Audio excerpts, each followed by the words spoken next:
Alhamdulillah mungkin Belanda telah menghargai alat-alat peninggalan leluhur kita seperti keris yang dahulu itu sebenarnya itu adalah salah satu rampasan perang ketika di Penogoro, Pengandu-Pengodoro ditangkap oleh Belanda dengan akal bulus dia sehingga Pangeran Diponegoro tersebut kalah dan barang-barangnya hartanya diambil oleh Belanda tersebut. Oke. Kalau kita sendiri, ada nggak sih peninggalan Palembang yang juga dibawa oleh Belanda gitu? Kalau peninggalan Palembang mungkin sangat banyak ya, cuma tapi kita juga harus meneliti kembali karena pada saat dahulu tahun 1821 SMB 2 dibuang ke Ternate itu diasingkan itu emang kita ini terkenal oleh karya-karya sastranya, oleh peninggalan-peninggalan barang-barang pernak-perniknya yang bagus. Tapi sebenarnya kita tidak terlalu mementingkan pernak-pernik, yang penting kita tuh adalah karya-karya ilmiah pada masa dahulu itu tolong dibukakan kembali biar kita tahu sejarah Palembang itu seperti apa dahulunya. Karena kita tidak mengetahui identitas kita seperti apa pada masa lalu. Nah, mungkin cuma mereka bilang bahwa kita Venesia dari timur, seperti itu, tapi kita tidak tahu budaya apa yang telah dia rubah. Karena setelah Belanda masuk pada tahun 1821, kemudian dia merubah pembelajaran kepada orang-orangnya itu dengan mewajibkan untuk mengetahui huruf kapital, huruf Romans, huruf tulisan Latin. Sedangkan kita dahulunya adalah menggunakan aksara Arab Melayu atau Jawi. Nah, sehingga berangsur-angsur kebudayaan kita mulai berubah. Nah, dan ternyata banyak buku-buku Arab Melayu tersebut yang dibawa oleh Belanda, oleh mereka. Saya bisa menemukannya, salah satunya ada yang di Leiden, ada di beberapa tempat manuskrip-manuskrip tersebut yang berceritakan mengenai kondisi keadaan Palembang pada masa waktu itu, yang justru penting yang harus diketahui oleh anak cucu kita seperti apa kondisi Palembang pada masa lalu itu. Karena pemerintah kan ingin menggerakkan kepada karakter bangsa. Nah, kita harus memiliki karakter yang sesuai dengan kearifan lokal kita. Kekuatan lokal kita kalau kita nggak tahu dan nggak ada sumbernya dari mana. Jadi kita sebenarnya Belanda itu ya sewajibnya mengirimkan kembali atau menginformasikan kepada pemerintah semua bahwa oh saya punya ini, silahkan dilihat. Kalau bisa Belanda yang proaktif memberitahukannya. Oke. Ya. Selain mungkin buku-buku apa lagi sih yang ada kamu Mbak? Kayak mungkin Kalaci atau apa seperti diinfokan? Oh ya, kalau saya pun sudah melihat dapat gambar-gambarnya dari Belanda tersebut, ada berupaya keris Palembang, ada kita juga ada keris yang terbuat dari emas itu, bahkan di situ juga ada apa namanya tempat perhiasan yang dari emas juga ada, yang dibuat juga dari ukiran-ukiran Palembang ada juga motif-motif berbagai macam motif. Dulu kita ada membuat, kalau perempuan tuh rajin untuk membuat ujung itu seperti ronde-ronde meronde itu ya, Lanjut itu. yang merajut seperti itu. Rajutan-rajutannya tuh ada bentuk-bentuknya. Palembang ini mempunyai hampir 40 bentuk yang beda-beda itu. Dan juga yang pasti kain songket emas itu pun berbagai macam itu ada di Belanda.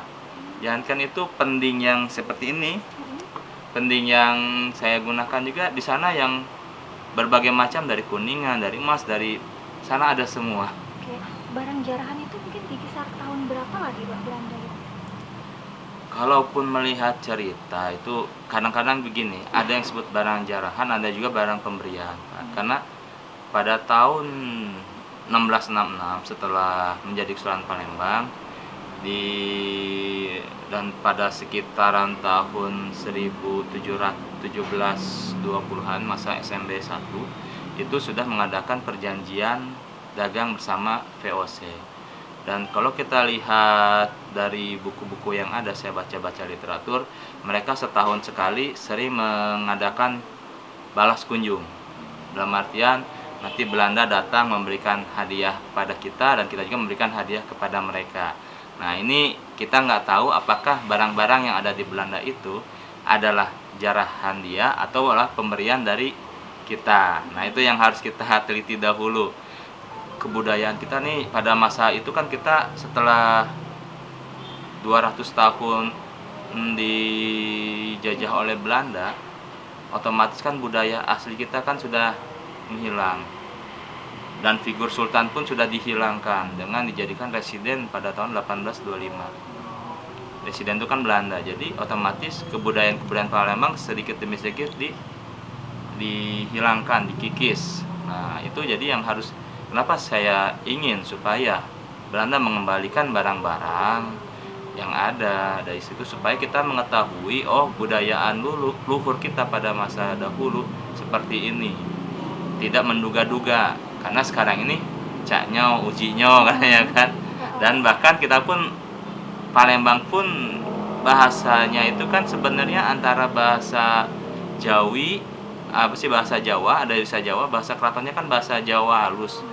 Nah, jadi kita juga nggak tahu karena literatur kita nggak ada, apakah zaman dahulu kita menggunakan bahasa Jawa atau Jawa Melayu sampai di mana titiknya seperti itu. Jadi kan kita harus mengetahui babakan-babakan penggunaan bahasa tersebut. Nah, kita udah pernah belum mencoba meminta kepada pihak Belanda untuk mengembalikan barang-barang kita?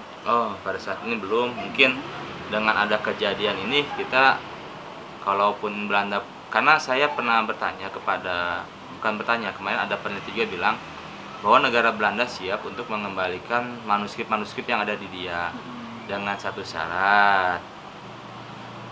Museum di Indonesia sudah siap untuk menerimanya. Nah, apakah museum di Indonesia ini siap menerima manuskrip, di mana manuskrip itu yang agak repotnya adalah dia memiliki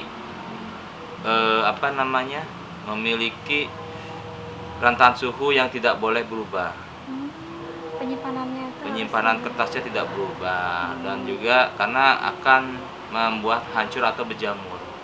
Di sana disimpan dengan baik ya? Di sana simpan baik. Nah, sedangkan yang di perusahaan kita sendiri sudah banyak yang mulai rusak. Dan saya juga ada beberapa manuskrip ada hampir 50 manuskrip yang tapi udah agak jelek juga lah, udah mulai bukan jelek, jadi sudah mulai buram juga kayak gitu. Harusnya suhunya tuh kisaran berapa menyimpan manuskrip itu? Saya juga kurang paham sih, cuma kalau nggak salah tidak boleh terlalu kering dan lembab, antara 20-an, antara berapa gitu ada dia. Dan juga itu harus stabil, dia nggak boleh berubah, berapa sejam pun nggak boleh berubah gitu. Jadi satu stabil di situ suhunya. Seperti Benteng Kuto Besa itu salah satunya kan, itu sebenarnya bukannya peninggalan Belanda, bukannya peninggalan NKRI, tapi peninggalan Sunan Palembang. Bagaimana bisa kembali menjadi museum, bisa dinikmati oleh masyarakat, bisa diketahui kearifan lokal seperti apa. Bahkan kalau pemerintah pandai, kita bisa merekonstruksi Benteng Kuto Besa itu seperti benteng di Yogyakarta itu, benteng Waterberg saya lupa lagi.